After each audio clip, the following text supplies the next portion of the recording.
నమస్తే, welcome to our channel. YSRCP party పెట్టి 15 సంవత్సరాలు అవుతుందంట. పార్టీ పెట్టి 15 సంవత్సరాలు అవుతా ఉంటే ఆవిర్భావ సభ పెట్టుకునేదానికి కూడా జనాలు రారేమో అని చెప్పి సింపుల్గా ఒక జెండా ఎగరేసేసి సెల్యూట్ కొట్టేసి బెంగళూరుకి వెళ్ళిపోయినాడు జగన్మోహన్ రెడ్డి గారు. అదే జనసేన పార్టీ 10 లక్షల మందితో 14వ తారీఖున పిఠాపురంలో భారీ బహిరంగ సభ అయితే ఏర్పాటు చేసుకుంటున్నారు.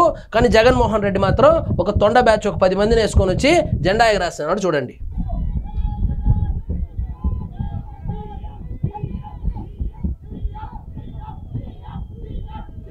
సీఎం కాదు, ఆయన పులివెందుల ఎమ్మెల్యే అని అరవాలి. సీఎం అని అరిస్తే ఎట్లా? సీఎం కావాలంటే ఎన్ని సీట్లు గెలిచాలా? ఎగరా చేసినాడు. 15 సంవత్సరాలు అవునా? ఈ 15 సంవత్సరాల ఇప్పుడు ఒక విషయం చెప్పాలా, 15 సంవత్సరాలు అవుతుంది నేను పార్టీ పెట్టంటున్నారు. పార్టీ పెట్టింది శివకుమార్ నుంచి పార్టీ తీసుకొని 15 సంవత్సరాలు అవుతుంది. కొంచెం క్లారిటీ ఇవ్వాలి జనాలకి. మొట్టమొదటి రోజు నుంచి ఈ పార్టీ పుట్టింది కష్టాల నుంచి కాదు పుట్టింది. ఈ పార్టీ పుట్టింది అధికార దాహం నుంచి. ఈ పార్టీ పుట్టింది నువ్వు కేసుల నుంచి తప్పించుకోవడానికి. ఈ పార్టీ పుట్టింది నువ్వు అక్రమంగా సంపాదించుకున్నటువంటి ఆస్తులను కాపాడుకోవడానికి. కష్టాలను వైఎస్ఆర్సీపీ పార్టీ తమ కష్టాలుగా భావించి ప్రజల తరపున ప్రజల తరపున వాయిస్ ఆఫ్ ద వాయిస్. సరే 14 సంవత్సరాల కథ వదిలే. ఇప్పుడు ఓడిపోతే 11 సీట్లు వస్తే ఎక్కడ ప్రజల తరపున నిలబడినావు? వెళ్ళి నువ్వు బెంగళూరు పోయి పడుకున్నావు. కనీసం అసెంబ్లీకి కూడా రావడం లేదు. కనీసం ఆవిర్భావ సభకు పెట్టుకునేదానికి కూడా జనాలు రారు. మళ్ళా ఎక్కడ ట్రోల్ అయిపోతామో. ఇప్పుడు మనం పెడితే నెక్స్ట్ 2 రోజుల్లో జనసేన పార్టీ పెడుతుంది. సో ఇద్దరు 2 జనాల్ని కంపేర్ చేసుకుంటారని చెప్పి భయపడి ఆవిర్భావ సభ కూడా పెట్టలేనటువంటి దీనస్థితిలో మన పార్టీ ఉంది. జగన్మోహన్ రెడ్డి గారు ప్రతి అడుగులోనూ పోరాటం చేస్తూనే వస్తా ఉంది వైఎస్ఆర్సీపీ. ప్రతి అడుగులోనూ నీ కేసుల కోసం నువ్వు లోపలగా పోకుండా ఉండేదానికోసమే నువ్వు వేసే ప్రతి అడుగు అధికారం కోసం. నువ్వు వేసే ప్రతి అడుగు నువ్వు ఆ కేసుల నుంచి తప్పించుకోవడం కోసం.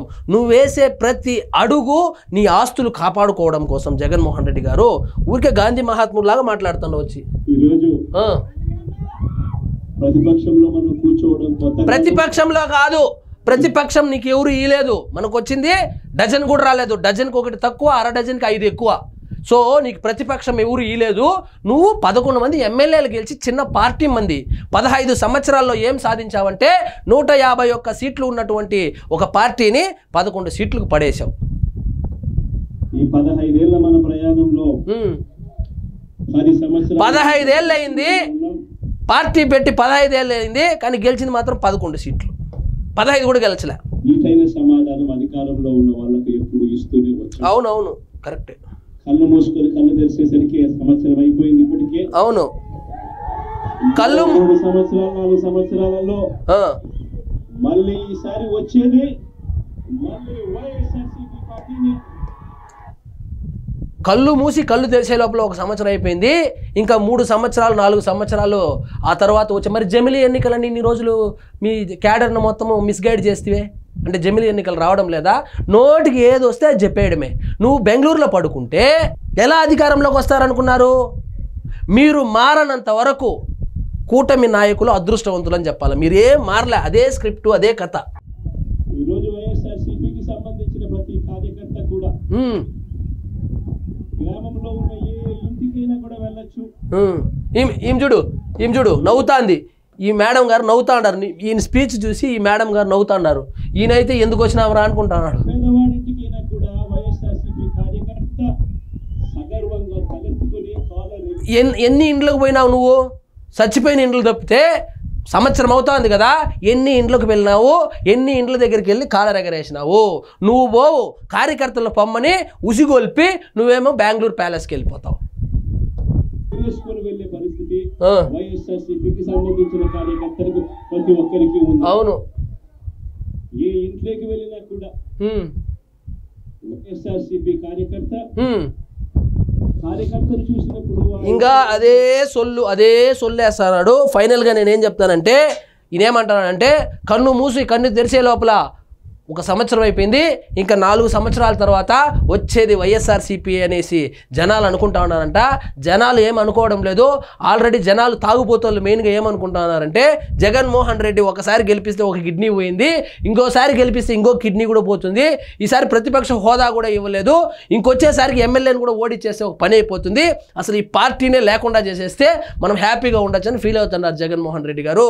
మీరు ఈ సజ్జల రామకృష్ణారెడ్డి వెనకాలండి తొండ బ్యాచ్నంతా వేసుకొని వాళ్ళు చెప్పే మాటలే వింటూ గ్రౌండ్ రిపోర్ట్ తెలుసుకోకపోతే ఈసారి కూడా ఆ గ్యారా కూడా రాదు. సో ఫైనల్గా ఏం చెప్పేదంటే 15 సంవత్సరాలు అయింది పార్టీ పెట్టి, ఎందుకు ఓడిపోయాము, ఏ కారణాల వల్ల ఓడిపోయాము, గెలవడానికి ఏం చేయాలనేది ఆలోచించకుండా గుడ్డెద్దు పోయి సేలో పడినట్టు రోజు పాడిందే పాడరా జగన్మోహన్ రెడ్డి అన్నట్లు ఒకటే స్క్రిప్టు. ఫార్మేషన్ డే అన్నా అదే స్క్రిప్టు, ఎవరైనా చనిపోయింటే అక్కడ పోయినా అదే స్క్రిప్టు, ప్రెస్ మీట్ పెట్టినా అదే స్క్రిప్టు, పెళ్ళికి పోయినా అదే స్క్రిప్టు, పెద్ద మనిషి ఫంక్షన్కి పోయినా అదే స్క్రిప్టు, ఎక్కడికి వెళ్ళినా 9 నెలలుగా ఒకటే స్క్రిప్ట్ చెప్తా ఉంటే మీకు బోర్ అన్నా కొట్టింది ఏమో, కౌంటర్ చేయక మాకు బోర్ కొడుతుంది. ఇదండి ఈరోజు మన టాపిక్. మీకు ఈ వీడియో నచ్చినట్లయితే లైక్ చేయండి, షేర్ చేయండి, ఛానల్ మాత్రం సబ్స్క్రైబ్ చేసుకోవడం మర్చిపోండి.